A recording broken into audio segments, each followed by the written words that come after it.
imagine someone came to deliver something and he has been killed. Imagine.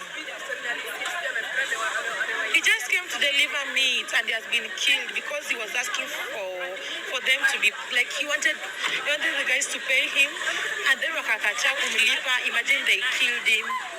Imagine, see. First of all, that person is lying. That person did not come to deliver meat and he wasn't waiting to be paid. He came to deliver an iPhone and his body was found unalived. It took a while for them to find out that the delivery guy did not come back. So take Maya, stop lying and find out what's going on. This is a horrific incident and it should take you a little bit of time for you to find out what's going on instead of going around here and saying this. But why do I even care about this? This is somebody who is misinformed. They're just like spreading misinformation, right? Harmful, but why should I get myself involved? Well, it's because of the comments. Somebody asked, was it Somalis basically? You're supposed to say Somalis, by the way, not was Somalia. Somalis.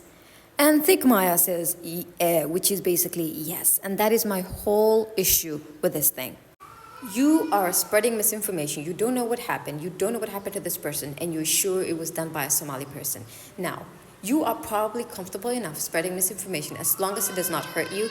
But I care because this is hurting an entire ethnicity of people, an entire tribe in Kenya. And you don't seem to care. So we're going to make you care. So the comments, we're going to read them. Ms. V says these people should go back to their country. For a group of people who seem to be very, very passionate about the country Kenya, you don't know its history. Because if you knew the country's history, you would know that there are only two tribes that are native to Kenyan soil, and it's the Maasais and the Somalis. So if you hate the Somalis so much, go back to wherever you came from. Thank you. Next is Jam Table Kenya, and this person says they should all be taken to CBD and they should all be graped. It's interesting that you would say that. And this person, I want you to concentrate on Sweet Girl 690. Sweet Girl, you're not sweet. You said, let's come together and make sure that these people go back to their country. Like I said, Somalis belong to Kenyan soil. So if you don't like them, you should go back. It keeps going. Somebody said, why are you guys saying it's Somalis, you dogs? And somebody says, it's them. Jen Y says Somalis should go back to their country for the last fucking time. Somalis are native to this country. And then somebody says, Somalis, go back to your country. Again, I don't know how many times I keep saying this.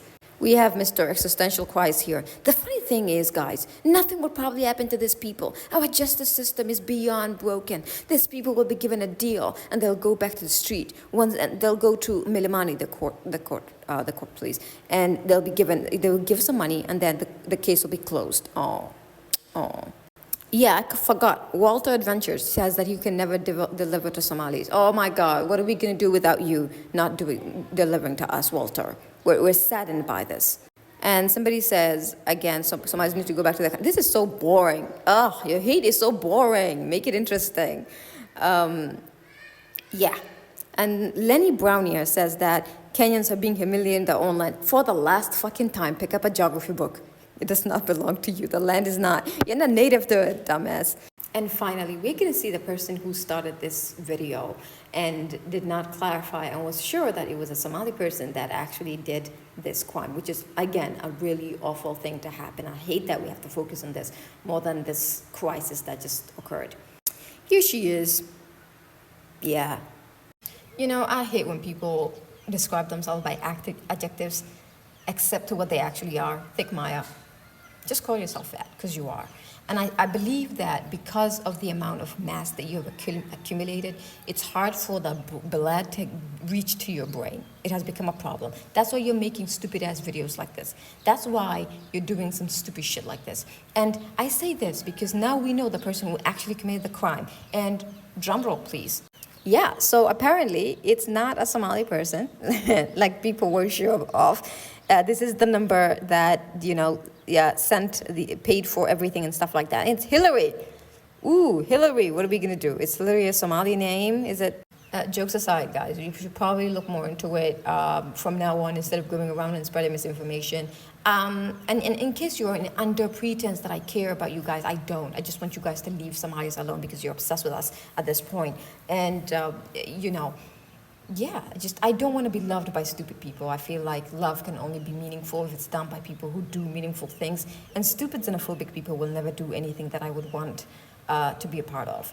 That, in case you were wondering. And yeah, I feel like this year, particularly, if there's one thing I've learned, it's how fucking xenophobic. I thought, I thought the Westgate incident was behind us. The xenophobia we got, that part which is so apparent, was behind us. Apparently, it's not. And I'm only one person, and there is only so much I can care about somebody not liking me. There's only so much I can care about, so I don't care. For everybody in that comment section, pick up a geography book. If you have the time to comment on a TikTok about something you are not well versed in, I suggest that you take a little bit of step and perhaps maybe just look into geography of the country that you're so passionate about, that you are wet for, that you're hard for. Yeah. If you ever say anything xenophobic, if I find out even a little bit that you do say something xenophobic, I'll give you a reason to be xenophobic.